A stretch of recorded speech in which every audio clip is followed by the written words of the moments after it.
Hi hello guys, कशा आहात तुम्ही सगळ्या? तुमचं मस्त असताना मजेत असताना. हा फर्स्ट डेचा रात्रीचा टाईम आहे आणि जेवढं मला जमलं मी तसं क्लिपमध्ये टाकत गेले आहे. आणि रिश्मा आहे ना, त्याला व्लॉगिंगची फार आवड आहे माझ्यासारखी. त्याने माझा फोन घेऊन इतके क्लिप्स बनवले ना, मी कधीतरी ते टाकेल.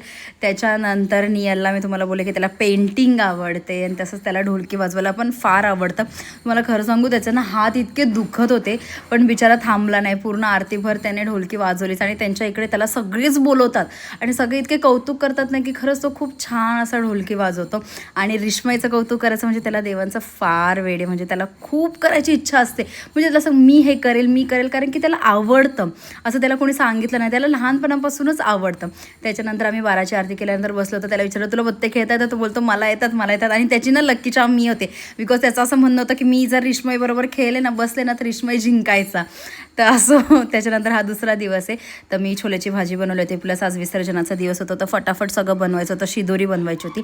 तर सगळ्यात पहिले मी ना मोदक बनवले फटाफट. आणि काल मला जसं कल्लूताईने आणि कीर्तीताईने शिकवलं तशा पद्धतीने मी आज मोदक बनवले. आज साच्याने नाही बनवले, थोडाफार वेळ लागतो पण मी बघितलं की डोक्यात ठेवते आणि मला जमतं ते तसं. नंतर थोडंसं प्रॅक्टिस करून करून अजून छान आणि परफेक्ट होतील मला माहिती. त्याच्यानंतर नील बोलला मला पण मोदक बनवता येतात. मग रेश्माई पण बोला. मग दोघांनी पण एक एक छोटे छोटेसे असे मोदक बनवले, क्यूटचे. खूप मस्त बनवले दोघांनी मोदक, तुम्ही बघू शकता. त्याच्यानंतर शिदोरी सगळी मी रेडी केली.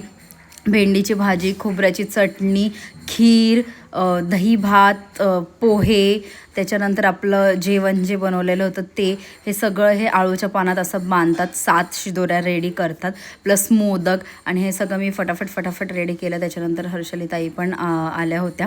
तर ह्या पानं मी इथून सकाळीच घेऊन आले होते.